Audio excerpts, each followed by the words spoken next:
this video, we're going to be focused on preparing the organization, your Squirrel talent system for capturing client requirements by way of a temporary job. So a temporary job is when a client contacts you and asks you to provide certain labor with certain positions for a particular time. So the three things that we need to do is we need to create our generic temporary pipeline. It's really simple. You'll see that in a moment. And then we need to go through our settings, and we need to define the lookups, pay weeks, invoice periods, payment terms, and so forth, because of course we're going to use them all when we create our first customer account. And then by the end of the video, we'll have our first customer account ready for us to create our first temporary job to supply labor to that customer account. So we need to create our generic temporary pipeline. So we go add pipeline. Want to copy it from another pipeline, might as well. Can select any one of these. The one we probably should check is the generic publish pipeline, because we may publish a temporary job and we may not. So generic.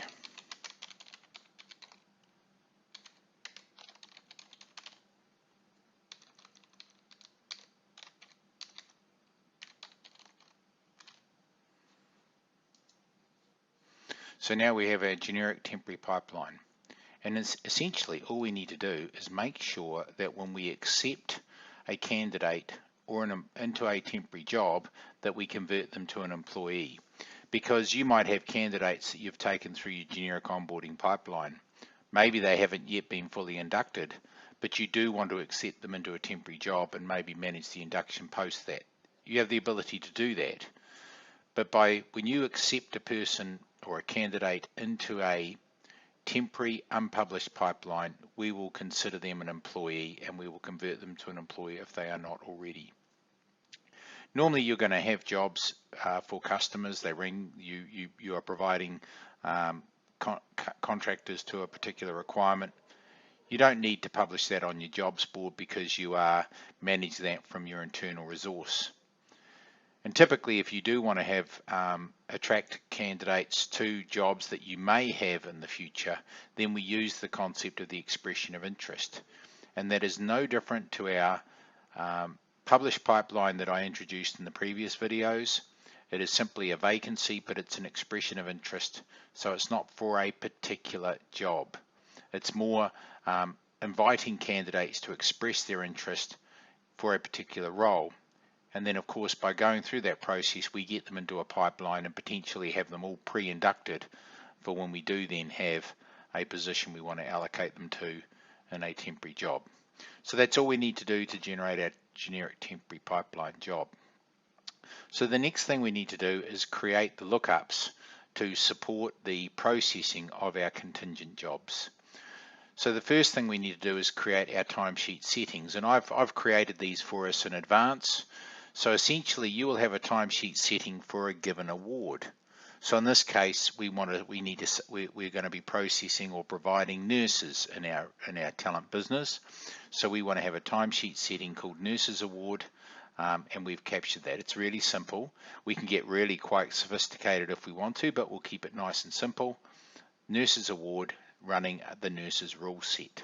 So when you first deploy the solution with Recruit Complete, we will configure your initial awards based on the standards for the particular country that you're operating in. So in this example is Australia, and the nursing award is based on the Fair Work Award structure.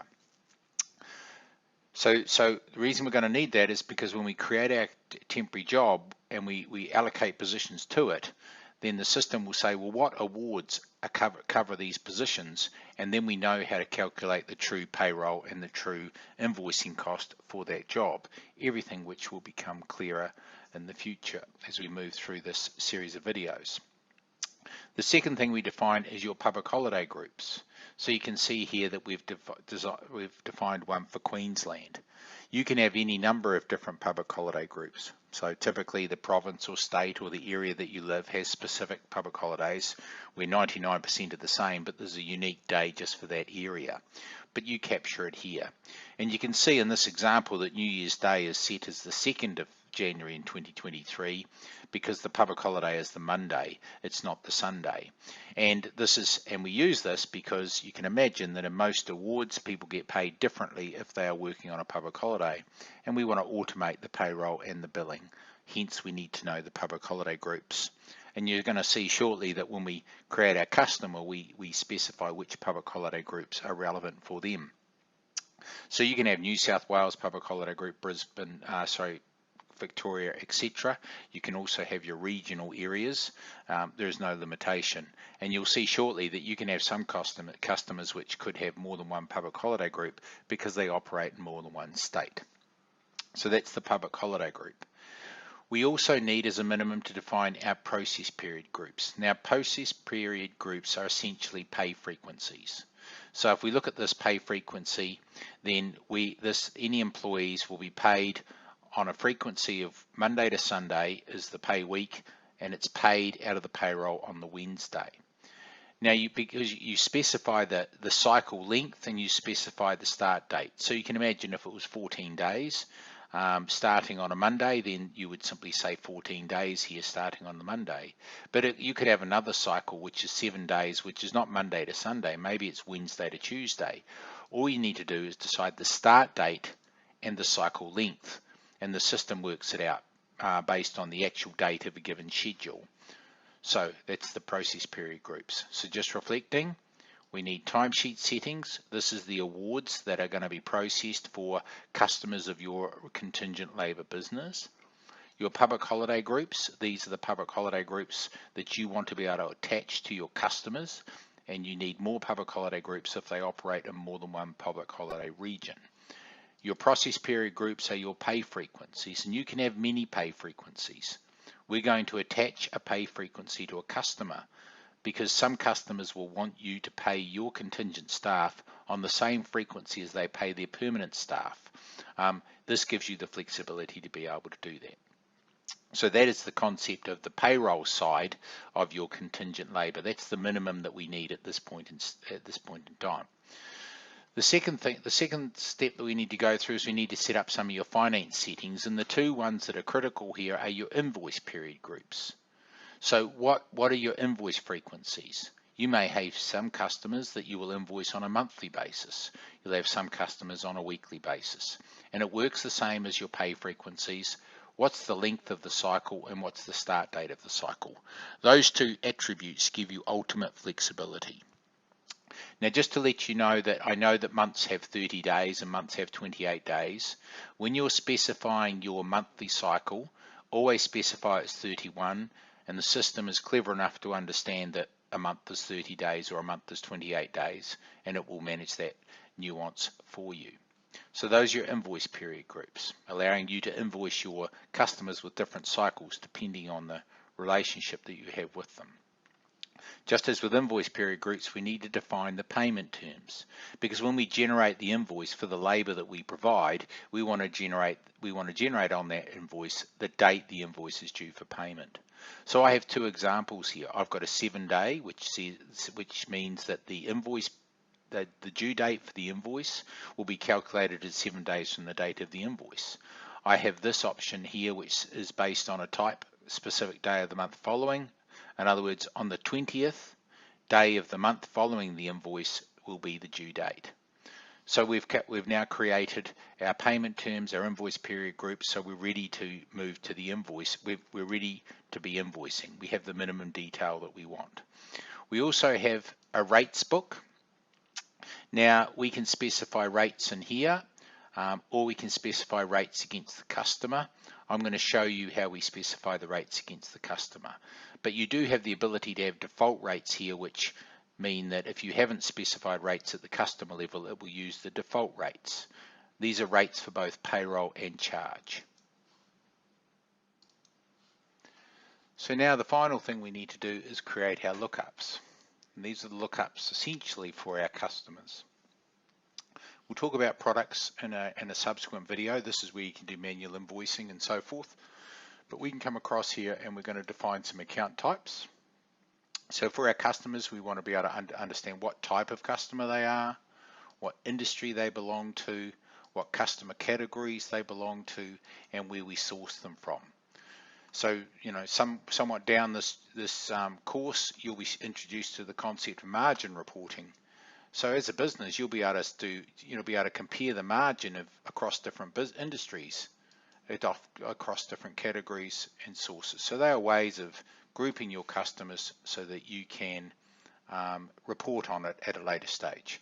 So as just to repeat, agent CRM, these are the lookups relating to your customer accounts. So we will now go and create our first customer. So to do so, we come up to our contacts.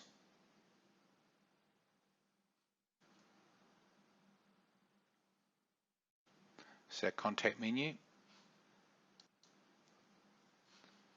accounts, and we're going to add our first account, and we're going to do it manually. So this is our thing. We're going to call this, Kinda Health. So this is where we start to access the lookups that we did. They're a customer, what industry, we'll put them in the health industry, category, territory. This is a free text rather than a lookup. We do that because that gives you ultimate flexibility. It's a bit like a tag, really. Where do we source them from? It was website, and then we maintain their address and details.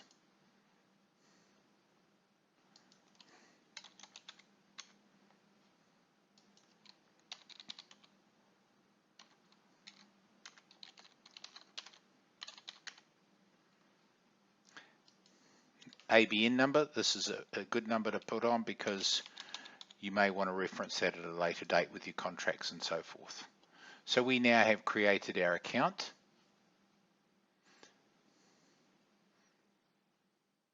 And then we can change the logo. We can put the logo of the account up here. And now we are asked to create our first contact. So an account can have many contacts. So we'll call this, Hamish.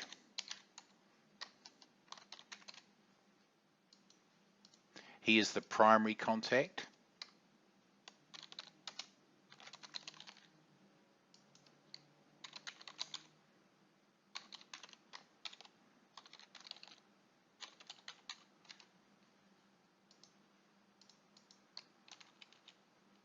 Now, the notice here, the agent, client, employee. We didn't discuss that on the user roles, but when we create a contact, we default them to an agent, client, employee role. That is because I'm going to show you in a subsequent video that we can give access to our clients. They can then use that access to view the job status, to view the candidates that are being applied to jobs for them, and to approve timesheets and view the invoice detail. So they're able to do that. You can maintain more detail about that contact here, or you can simply save as we've got the minimum information we require. So you can create more contacts as required, because you may have primary, you may have invoice contacts, you may have timesheet approver contacts, any number of contacts that are currently working for Kinda Health. Now the next stage we need to set up is create our work sites. In other words, what are the work sites that we're going to provide provide contractors to? So we might say that this is going to be called, Hunting Aged Care. So this is a site. We can capture the address of this site.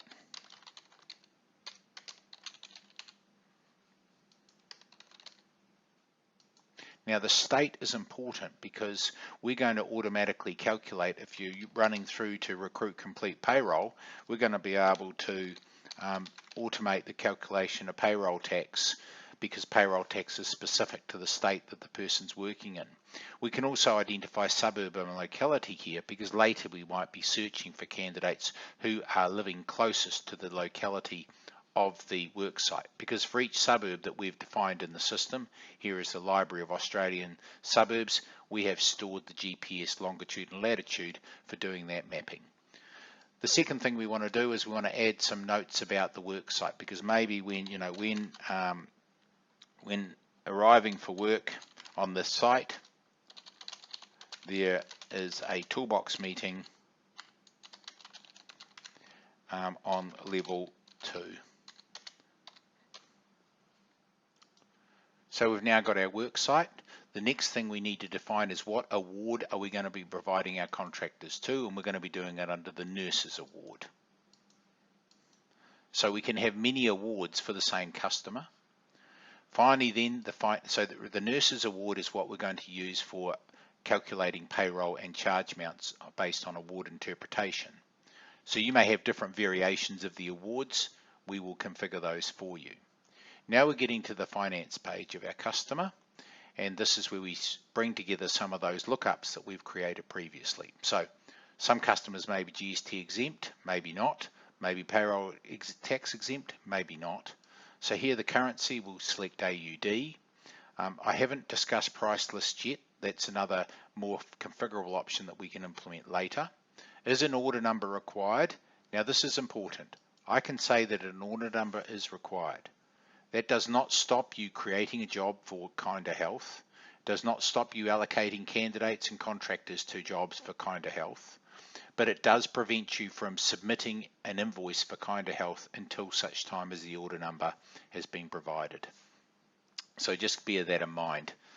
Now we say, what pipeline group are we going to use? Well, it's generic temporary pipeline that we've got. In other words, this is the pipeline group for temporary jobs provided to Kinder Health. You can see here we could have more than one. So when you create your job, you can select which pipeline you want.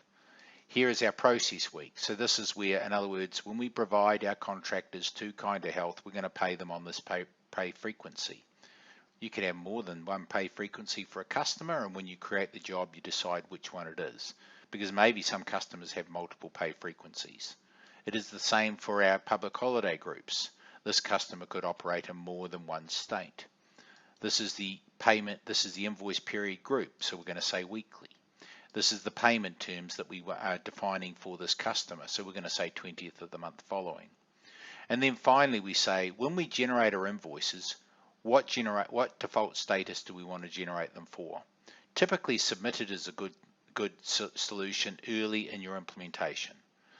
When you generate invoices, which is going to be in the next 1 or 2 videos, when we generate, we're going to generate them to a status of submitted.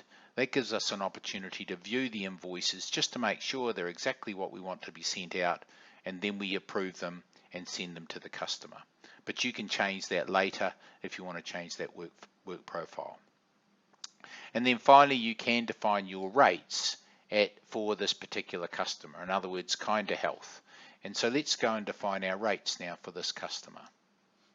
So we have effective dates. That's very good, very useful, because when rates change in the future, you can enter them in advance. And what I also want to particularly stress here is that the effective date happens partway through a pay period. So imagine that you've got new pay rates are coming out on the 1st of March, and your pay week is starting on the 27th of February and finishing on the 5th of March. Well, the 27th and the 28th of February will use the rates that are defined for that date, and then from the 1st of March, the subsequent rates will be used. Because we calculate everything on a daily basis, it works well that way. So then we say, what award are we talking about here? We're talking about the nursing award. We're talking about the nurses rule set, and we're doing pay rates. What pay rate type? We just have a base rate, because with this nurses award, we multiply the base rate by the factor double time 1.5 and so forth, but it's all calculated on a single base rate.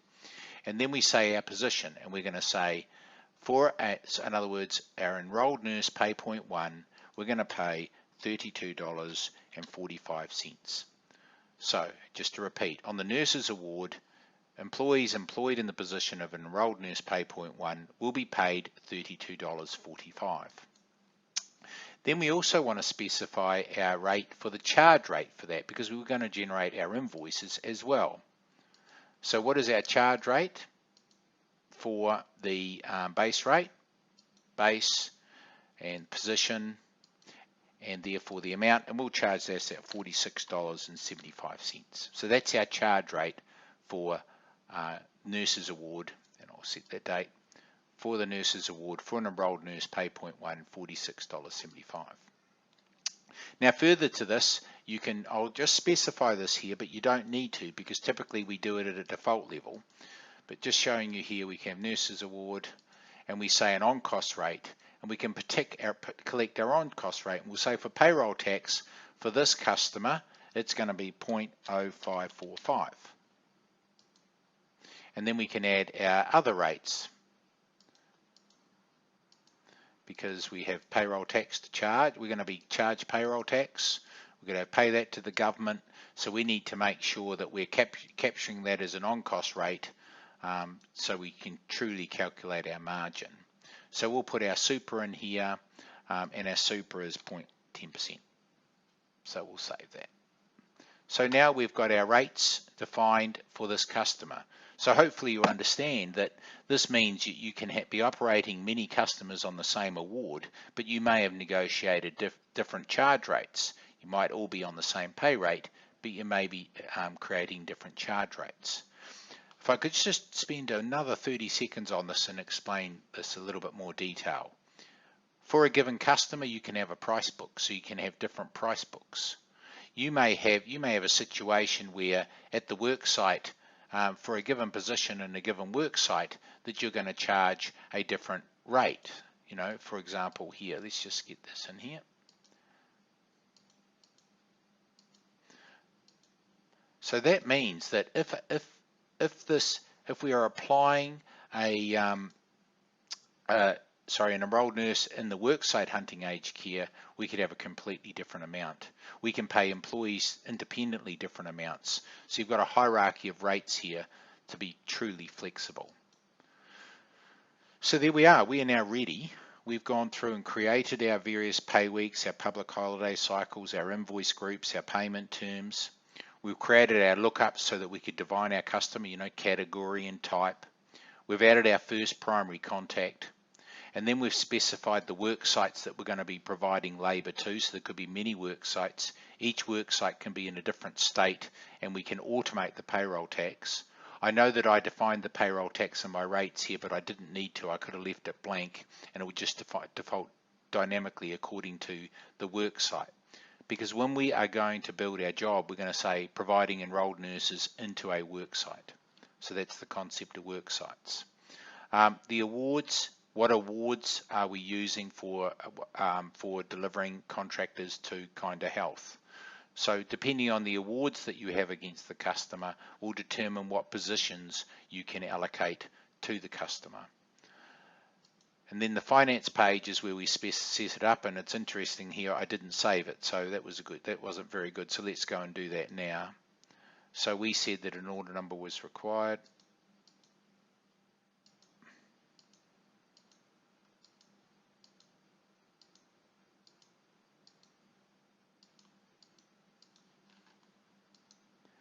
So we're done. So we're now ready to create our first job, and we're going to do that in our next video. Thank you.